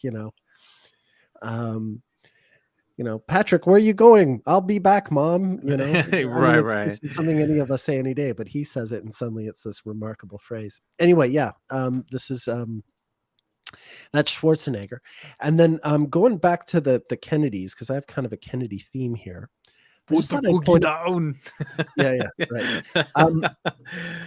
Robert F. Kennedy was assassinated when Mercury was just stationing retrograde in his third house. And I'm talking about this because it's sort of a segue into the next chart I want to talk about. Political assassinations in the United States don't typically happen when Mercury's retrograde. This Kennedy one did, but none of the presidential assassinations have occurred during Mercury retrogrades, or even close enough to be remarkable. But then when I looked at the life of Tsar Nicholas II of Russia, the last Tsar of Russia, I have a file on him. And when I just wanted to look at Mercury retrogrades in his life of any kind, whoops, I had his file. Well, I'm not sharing my screen yet, am I? Oh, no, we can see. Oh, you can see I'm sharing my screen? Okay, yep, you're sharing your screen, yep. So here's my Nicholas II file. It's got 327 charts in it. Birthdays of all the important people in his life and his family and his, all these people. And then a timeline of events, right up until the day of he and his family are executed. And then I do a search just for Mercury retrogrades. Mercury slower than the speed of 27 minutes. And this is what I get. This is the timeline I get. And what I noticed was, I'm just going to pull this out here. Assassination attempt, assassination, family escapes assassination, assassination attempt. This is his father dying. That's not an assassination, but still there's the, where else am I looking here? That's the assassination and bomb explosion. So it kind of foils this disaster. Assassinations, typically. Well, no, but it's also successful ones. His grandfather being blown up right in front of him and things like that. No, some of them are, and then some of his other peers. The King of Italy is shot. The Empress of Austria-Hungary is stabbed. Let's see, it keeps going on. His prime minister is shot right in front of him at the Kiev Opera, in front of him and his daughters. And but before that, a bomb exploded at the same prime minister's home. And then, the king and queen of Serbia were assassinated in the same coup that'll later take the assassination of Archduke Ferdinand, which will start the First World War, which is also in a Mercury retrograde. So there's, and also his uncle, the king of Greece, is assassinated. Look at this. Look at how many of these I've pulled out of here. And the interesting thing, it's just confirmation bias. It's just confirmation bias. No, but here's the thing. It's these are assassinations. No, I'm saying that. I'm saying that. I know you're saying that, like, but sarcastically. Yeah. No, I know that. Now, I just want I want you to get the sense that okay, he lived in a time when, a lot of these things were happening. But he's ultimately going to be the ultimate assassination. And that whole circle, there was this whole period. There were a few assassinations of royals at the time that didn't happen during Mercury retrograde. The king and the prince of Portugal in 1908, that wasn't a Mercury retrograde. And there was at least one other one, but most of them are. But it's all this like sort of turn of the century anarchist era stuff. And yet none of the presidential ones ever occur during a Mercury retrograde. It's just with him. So finally, his assassination isn't a Mercury. That's the other one that isn't a Mercury retrograde, is his own execution. But what happens is a month before his execution, when Mercury is retrograde, that's when his family arrives at the house that, they'll never leave, so to speak, the house they'll be murdered in. So that's kind of one of those delayed ones, I suppose.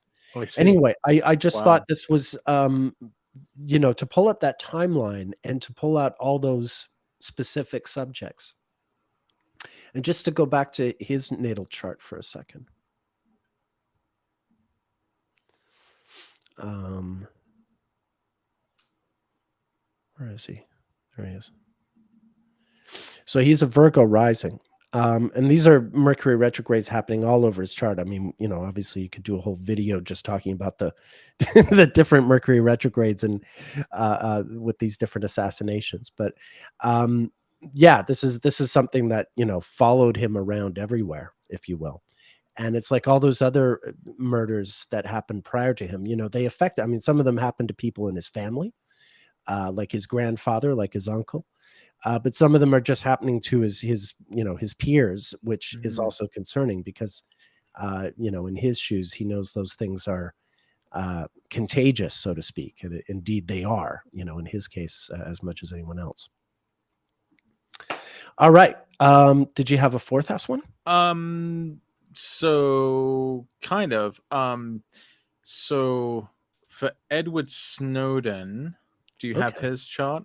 I do have his chart. I can put it up.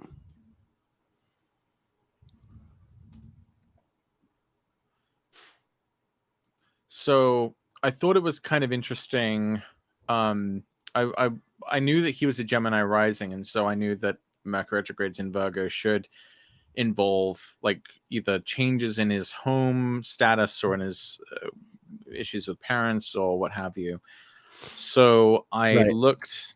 So I just sort of did a cursory search through his life to kind of see what if anything to that effect sort of popped out, and I found a kind of interesting thing about this brief period of time where he was kind of moving around a lot. Like he moved from Japan to India, and he moved to India on September 2nd, 2010, which was on the day of a Sun Mercury interior conjunction in Virgo.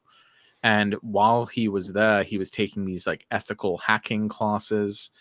And this is kind of this weird little sort of footnote in his Okay. life that I love it. he just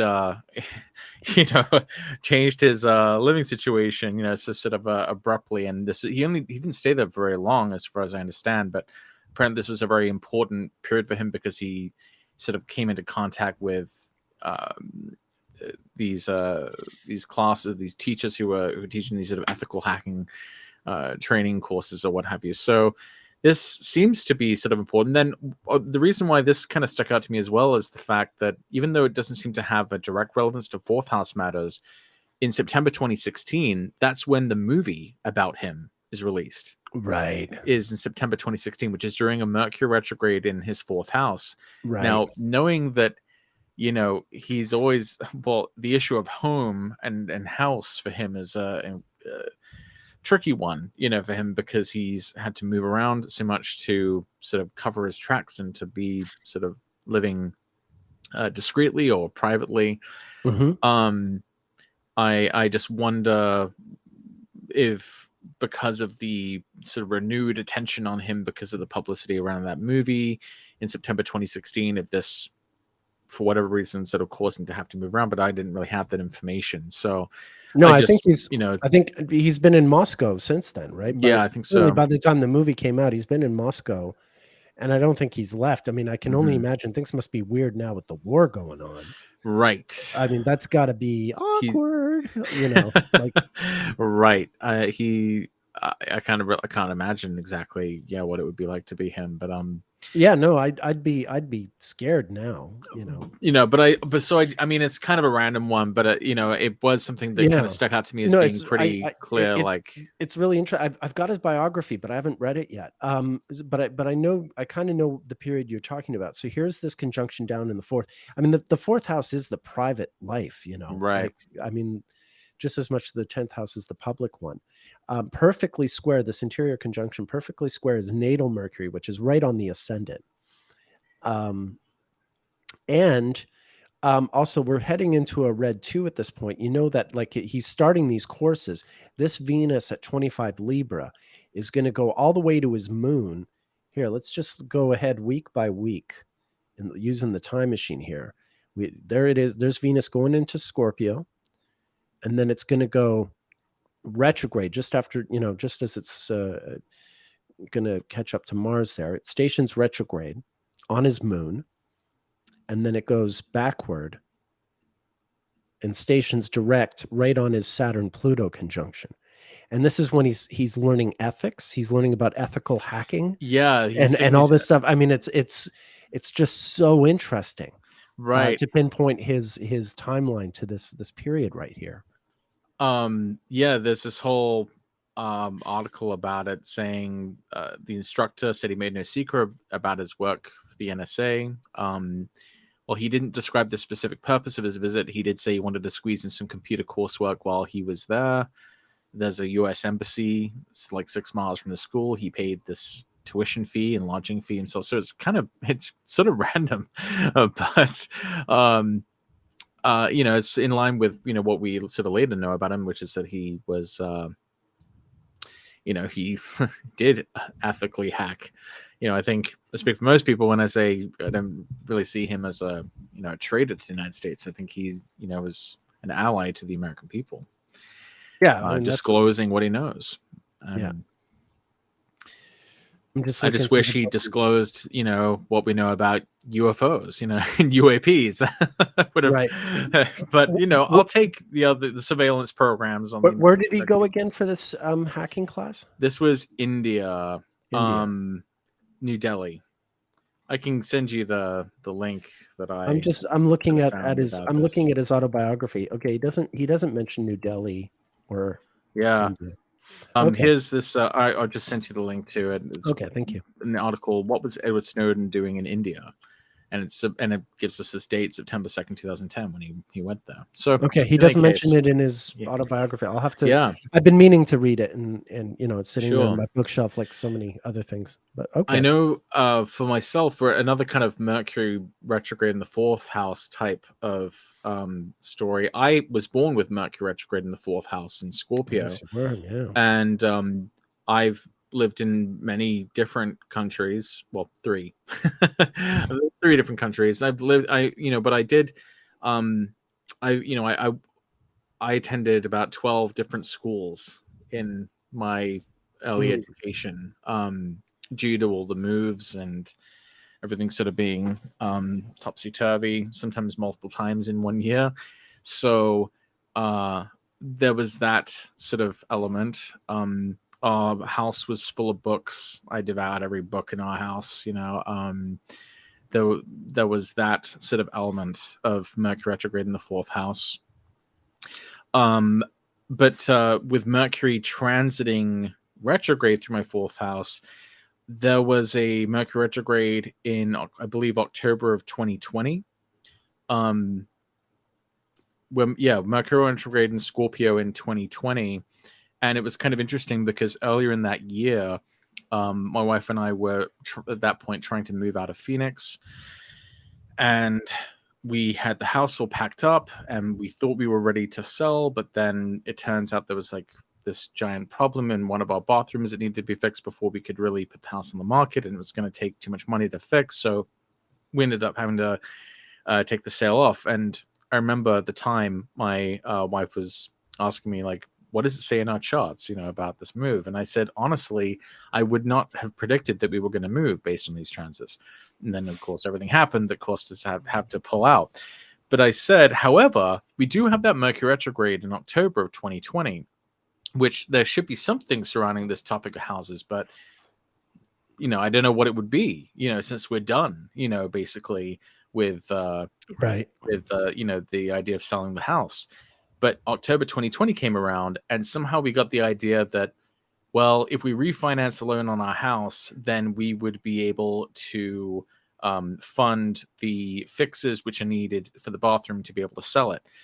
And at that particular time, I did not have enough work history with my work as an astrologer to be able to qualify for a loan. So we had to get her parents to co-sign on that refinance. And this is during COVID, and this is with her mother, who was a sort of hypochondriac as well, on top of all the COVID restrictions. So it was Mercury retrograde in our 4th house, and we were at her parents' house, and we're like all out on the lawn, and it's like nighttime, and we all have these like lamps out, and we're like signing these papers, like hundreds of papers that we're having to sign, with this preparer guy, this witness who had to, see us do all of this paperwork on the lawn. But finally we were able to do it, and thankfully it had sort of all worked out. But it was very, very kind of a crazy sort of situation. So that was my Mercury retrograde in the 4th house story. We refinanced the loan on our house so that we were able to sell it then a couple of years down the line. That makes sense. Finally had the money to fix the problem with the bathroom that there was. So complicated, but and then you sold it, and now you're out of there. yeah, now we're in Michigan, so we're so it all kind of worked out. But that was Mercury retrograde in the fourth. Okay. Me. Do you have any in the fifth? Any stories in the fifth? Yes. Oh, you do. You do. Yeah. I don't know if I really want to go into detail. Dear. But okay. Well, now my curiosity is piqued. Right. I mean, am I going to regret having my curiosity piqued? Yeah, you probably would. Okay. Yeah, never mind. I'll just leave that one. I'll leave that one. Did you say you had a fifth house example? I don't have a fifth house example. Okay. Fifth house example. Well, let's see. For someone to have a Mercury retrograde in Virgo in the fifth house, they need to be a Taurus rising. Oh, you know what? I do have one. I do have one for the fifth house. So my son was born with Taurus rising, and Mercury has just stationed retrograde in his fifth house. Now, remember, the fifth house is the house of play, of creativity, of fun, things we pursue for pleasure. And so I don't know exactly why this happened now, but we have all this like music equipment for this computer with all of the software on it where we've done a lot of our former musical projects. And my wife had bought this course on how to use the software that she bought for herself when she was sort of learning how to use it. But I don't know how we got the idea to do this very recently. I think this is all sort of my wife doing this, but basically we introduced my son to this program, to Ableton, for him to be able to construct songs, construct beats and patterns and things like that. And so he's really taken to it.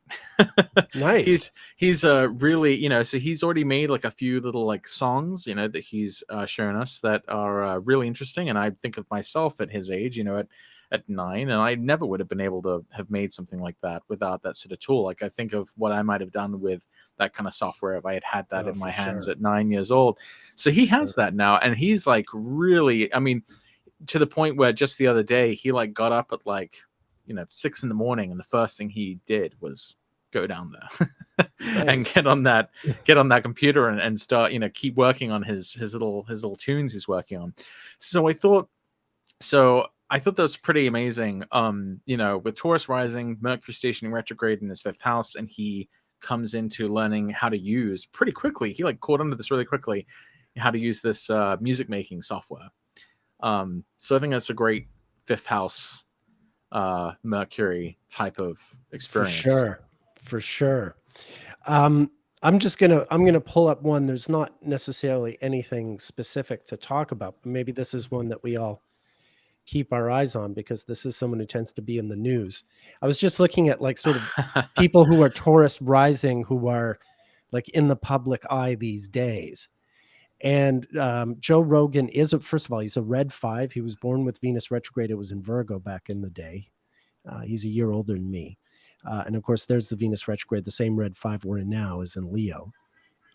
He's a Taurus rising. You can see Uranus is about to cross his ascendant. It'll be interesting as Jupiter and Uranus sort of come there together. Right. He'll have his big Jupiter-Uranus moment. Right. It is also He'll go rogue.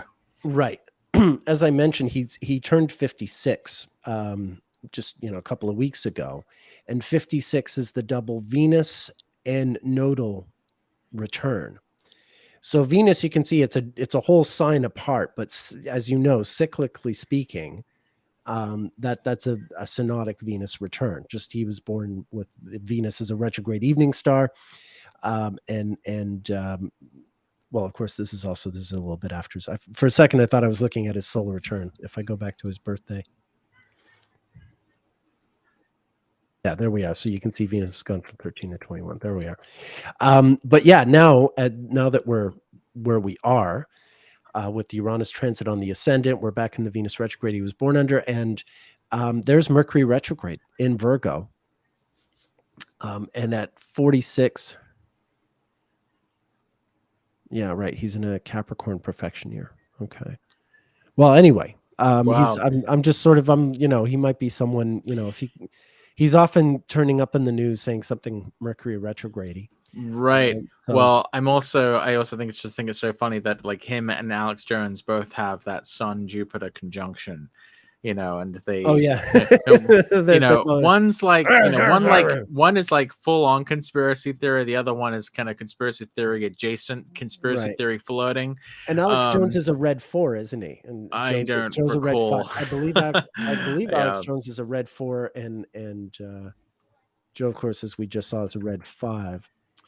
So that would be really interesting to do. I guess, yeah. Well, certainly for that Jupiter Uranus conjunction as ascendant, that's a great find. I don't really pay attention to Joe Rogan or his chart, so no, I hear you. Glad you know. Well, I'm just that's going on. I'm looking at all kinds of of these YouTube figures, So yeah, no, that's kind of where you can watch them every happening. day. Yeah, that has nothing to do with whether you like sure. them. Right. He's someone who's you can examine 3 hours a day, most days a week, and so that gives you something. All right. So moving on to the only 6th house one I've already shown you. It was Donald Trump bringing Marla Maples and Ivana Trump to the same ski resort in Aspen in 1989. So that was my only 6th house one. Did you have a 6th house one? One of the ones that I always thought was kind of interesting, just as a natal placement, was Steve Jobs, who was Aquarius rising with Mercury in. No. I think that's wrong. He has Virgo rising with Mercury and Aquarius, not Aquarius rising with Mercury and Virgo. Yeah, well, no, that's scratch right. that. I was going to bring him up earlier. Scratch that. Yeah, he would be having it in the first if we were still. Yeah, alive, he has Virgo rising. Yeah, but yeah. So I don't have one for the 6th house, but let's see if we can think of. Well, actually, Obama, he's an Aquarius rising, so he would have had Mercury retrogrades occur in his 6th house. He would have had one occur in September of 2016. In the final months of his presidency. Yeah, I did look at that. So and that's when he goes to the UN. I would think that's when he and what's his name are at the UN together. September, oh no, sorry, that's September 26th. Yeah, so September 2016. That Mercury retrograde for him, I would think, especially because he's like an executive, that it would be pertinent for topics of his employees, the people working under him, changes in and announcements coming from those people. So this is interesting too, because we know that this was right before the election, and there's probably all the people working under him were probably trying to figure out what position they might still be able to get in a potential Hillary Clinton administration, or maybe saying that they're moving on or moving to some other career goal. Sure, but there are other things like James Comey is technically Obama's employee at this time, and he's bringing up things going rogue.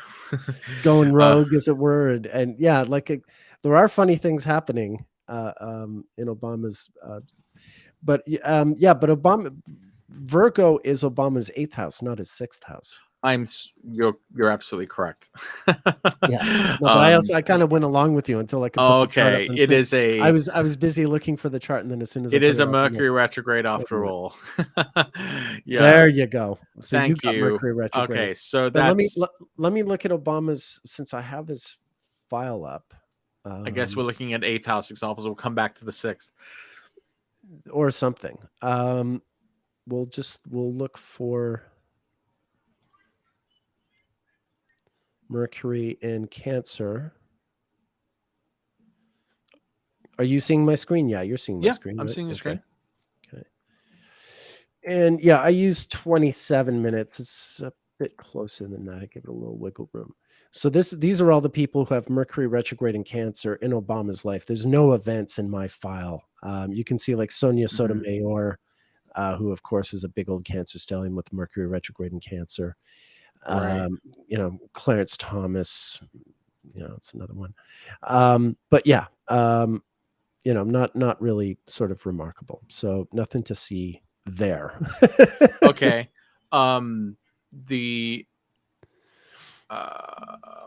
Well, let's see. Do you have any 7th house ones? Maybe we just skip the 6th for now. I didn't have any 7th house ones. So that would be Pisces rising. I'm trying to think of some people who has Pisces rising. Here, let's take a trip through my database. See if we find anyone together. People seem to like looking at it anyway. So these are just my time charts, and then I'll look for anyone. I'll get rid of this stuff, and I'll look for sign ascendant in Pisces.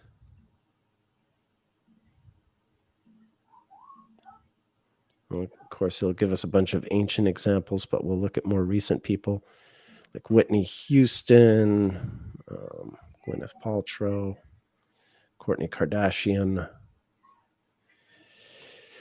So in theory, these events should be most relevant for the topic of partnerships, right? Yeah. So I'm just trying to think who.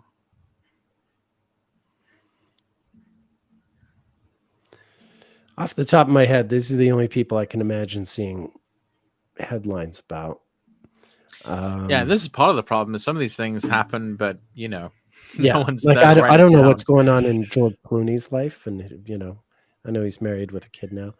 Jason Alexander of Seinfeld. I mean, I don't know what's going on in his life. Hannity. Whoops, sorry, that's Demi Moore. Sean Hannity. He's the only one. Is anyone dating him now?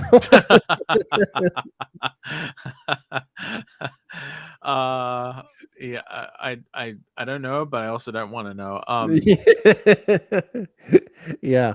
Gwyneth Paltrow is someone, I don't know what's going on with her. I don't really follow her anymore. Wait, we know a little bit about her relationships because I know in the past. I mean, I do have a file on her. She's been with like Brad Pitt. Wasn't she also with the guy from Affleck for a while? I think so. And she was also with what's his name from that band? Coldplay. She was married to him. They'd had the conscious uncoupling. So we might be able to, who knows? Maybe we'll figure out. All right. So let's see this here. This is like a live astrology here. Live astrology. Let's see. My file on Gwyneth is really old, as are a lot of these. Because I was doing celebrity astrology a lot more like 20 years ago than I am now. Okay, so these are Mercury retrograde events in her life. Her father died when Mercury was retrograde in her 7th. Okay. Oh. Okay, that was, I remember her. So it was going. So that was going from her 8th into her 7th. Yeah, and let's see. And Saturn would have also been in her 4th house at that point. Yeah, so let's pull that up. Yeah, it looks like, I've got Ben Affleck hosted SNL in February of 2000, and that's in my Gwyneth file, which implies that she was there. So she was probably dating him around the year 2000, which that clicks because by that point, Brad was married to Jennifer Aniston, who, of course, he would stay true to for the rest of his days. No, I'm just joking about that part. No one caught that. Yeah. Okay, but anyway, this is her father dying, and this is Mercury going retrograde in her 7th, about to touch over her natal Mars. She had just turned 30, right? And at 30, I mean, that's the thing is properly the Mars return is at 32, but at 30 it can be quite close, especially like when it's something like a close conjunction like this. You there? Yes. Yeah, I am here. Yeah. But she is at 30. She's in a Virgo perfection year. So this is Mercury retrograde in a Virgo perfection year. I'm not sure if I know any of the circumstances behind his mother's death. Died just before dawn at a hospital in Italy. Complications from pneumonia and recurrence of throat cancer. Okay. So yeah, he'd been sick for a long time, which is a bit more sort of in keeping with what I think I'm seeing here. But sorry, what were you going to say? Oh, no, I was just looking at Gwyneth Paltrow's like relationship history because there's a lot of this kind of celebrity gossip online. But it looks Of like course. my eyes are kind of perking up at the fact that it's I'm reading that the divorce with Chris Martin, the singer from Coldplay, was finalized in the summer of 2016, and that she started dating someone later that year. We know that there was a Mercury retrograde in Virgo September in 2016, right? 2016, and that she Right. then got engaged in November of 2017, and there was another Mercury retrograde in September of 2017. Gotcha. So it's interesting that even if we don't have the exact dates, we know that like there's this particular part of her chart where the ruler itself will actually be going retrograde, and this happens to coincide with this interval in time where she's going from one partner to a different one. From Very, very interesting. Thank you. from Chris Martin to this guy Brad Falchuk. Okay. All right. So I mean, I don't have the exact dates here, so I'm playing a little loose with this, but No, but you know, you're in the right ballpark there. right. Yeah, well, I think we gotta. Chelsea points out that Rihanna is Pisces rising. What we got to do? I thought she was Aries rising. I've got her chart somewhere. I was gonna say like we got to pick this up anyway, where we left off next week, because we're at the 2-hour mark. Oh no. Yeah, so I'm But- seeing Aries rising on Astro Databank for Rihanna. Okay, so that's that. But it's a C rating, so right. Source Craft quotes IMDb trivia and Astro theme. IMDb is not considered reliable. Yeah, so I mean we don't know, it's nothing. We don't know, it's neither Aries nor Pisces. I mean, I do like Aries rising for her because that makes that Moon, Venus, and Jupiter angular in her first, which I think would make a lot of sense for someone who, you know, is a celebrated pop star and has a you know, huge fashion line and you know, has a, you know, is a big deal.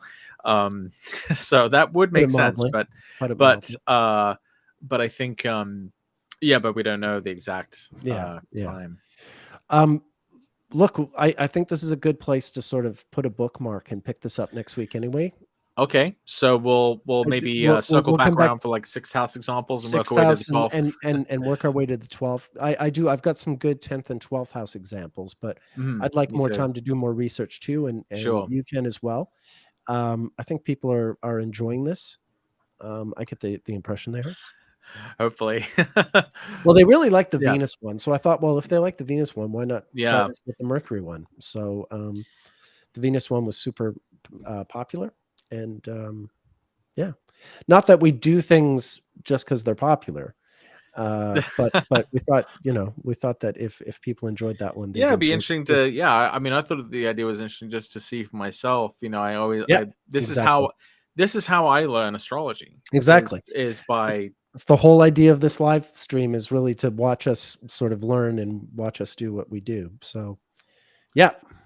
Like you learn astrology by biography, you know, not by reading more astrology books necessarily. There's a certain point at which, you know, astrology books are the snake skin that'll carry you a certain distance and then you must shed. Right.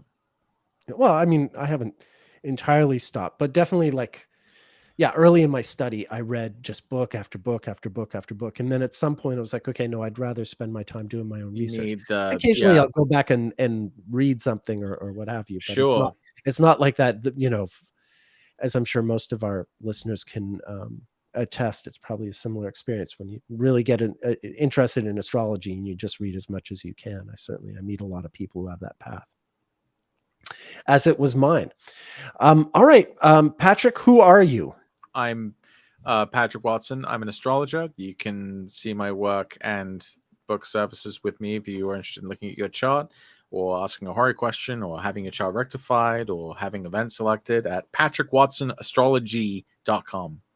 Fantastic. And likewise, I'm available for a variety of astrology related services and surfaces at Nick Dagan bestastrologer.com. So do visit Patrick's site or visit my site. If you want to get astrology tutoring or a consultation, or have your chart rectified, or have an electional for something that you're trying to accomplish, anything like that, we're available. Do come see us. And Patrick, thank you so much. As always, it's been a great pleasure. This is a good one. And we'll see you next week. Bye. All right. Goodbye, everyone.